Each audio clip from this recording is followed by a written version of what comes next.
Alright guys, welcome back. Today we're going to do Atari Force, DC Comics, issue number 15. There's 20 of them, so we are almost there. By Mike Baron and Eduardo Barreto. Cool cover, because this is exactly what's going to happen in the comic book. Well, sort of. I mean, let's find out. So, this is the aftermath of what's happened in the last issue. We have Kark here, which I thought was dead, but it seems that they've just blown his arm off, and on this planet. And we have then Raident, who was basically waiting them because not really waiting them. He was stranded on this planet, but he's still working for Atari Force, right? He's an officer, and he wants to arrest the Atari Force crew. But they have visitors, and the visitors are the bugs, lots of them, and they are coming their way. So Raiden says that they ate his ship. All right.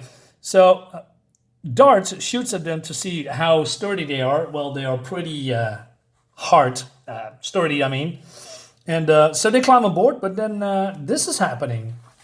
So yeah, this creature's arm is Pincher still between the door.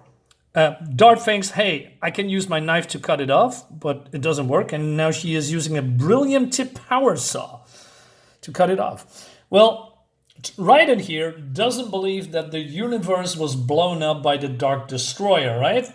And that's what Martin Champion is saying here, that it was just all a lie, so he can escape justice, right?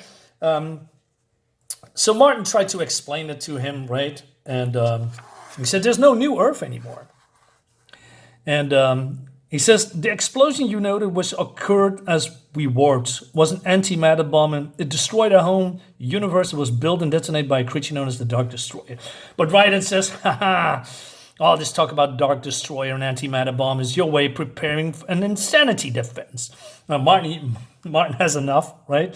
He said, this is my ship and you're a guest here, right? He says, just enforcing the law. So, and he says also that Scanner 1 belongs to Atari, and you are not Atari. So, these two are brothers, by the way. Pakrat, who is a thief, and Raiden, who is a law officer. And Martin says, you don't even know where you are. Your laws don't work here. And he says, yeah, I'm not sure where I am. And so Dart comes here with this creature's arm, and also the saw was broken off.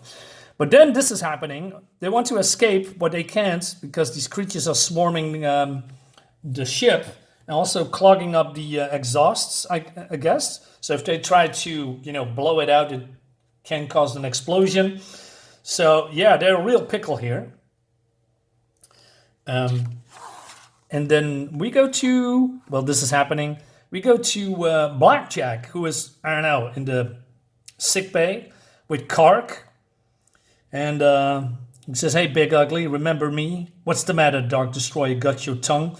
He calls him Dark Destroyer because there is an essence of the Dark Destroyer before the antimatter bomb went off that is now in Kark. So probably the Dark Destroyer is still somewhere lurking, try to get revenge on the Atari Force, right? Through Kark. Anyway, so Morphia comes in and he wants to talk with Blackjack, and she thinks that she still can be redeemed. Blackjack doesn't want it, right? He says, what makes you think the others will believe you, right? And but she hasn't, she can telepathically probe his mind if there is maybe something in his brain that can confirm that he was a stooge all along, under the influence of the Dark Destroyer, or that he was a weakling and a coward. Of course, Blackjack doesn't like that. He says, do your damn probe. Now, this looks cool, right? All these panels, very Jim Starlin-like, to be honest, Jim Starlin, from the cosmic comics like, Captain Marvel and all the other cosmic forces. It's just great. Anyway, so she is probing and she finds something, and there's some kind of a backlash. And she says that there's something in his brain, something evil, and she may think that's some kind of a brain tumor or something else.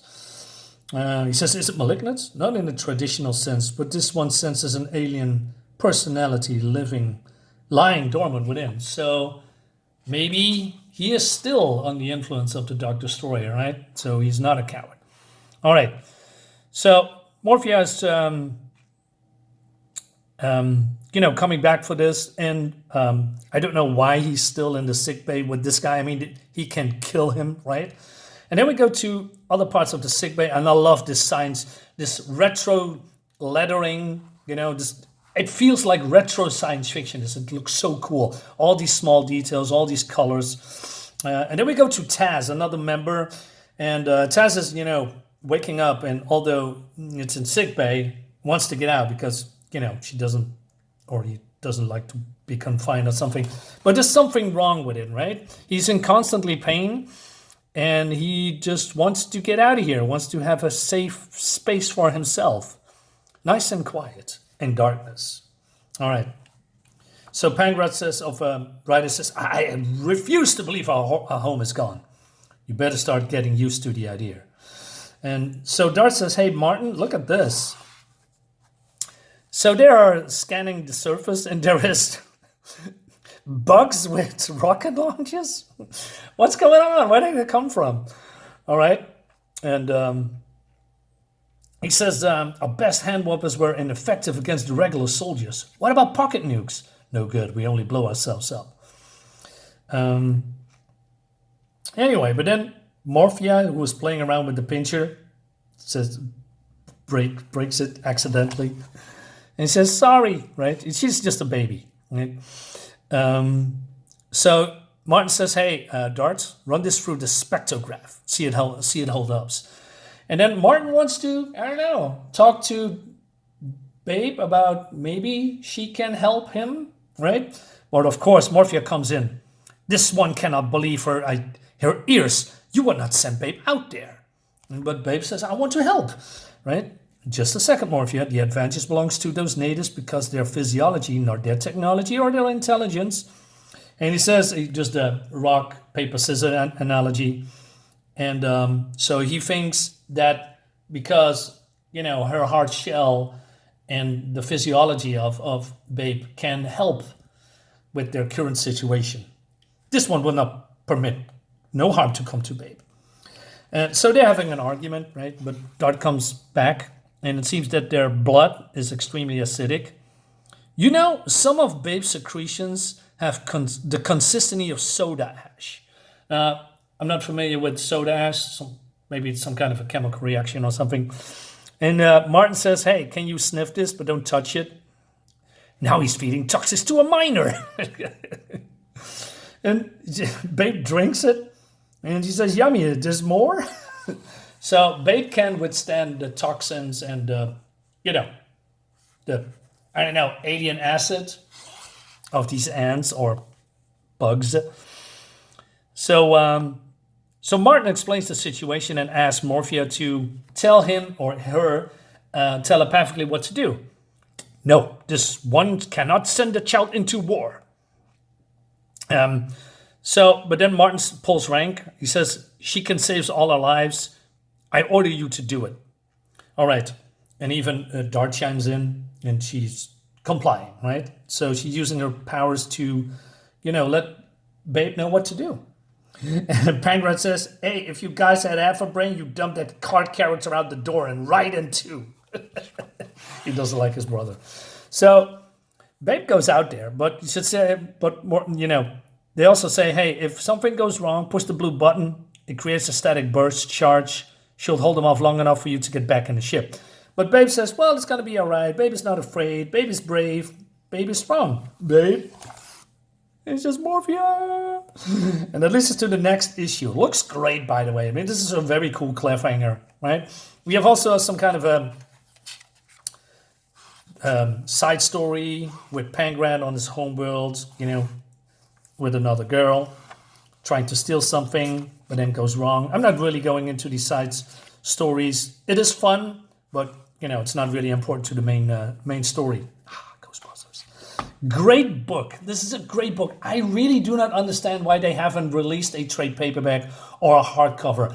I would buy this in a second, even though I paid good money for this, for me, rare complete edition of the floppies of Atari Force. I would buy them with, bigger hardcover, great colors, that kind of stuff, extra stuff.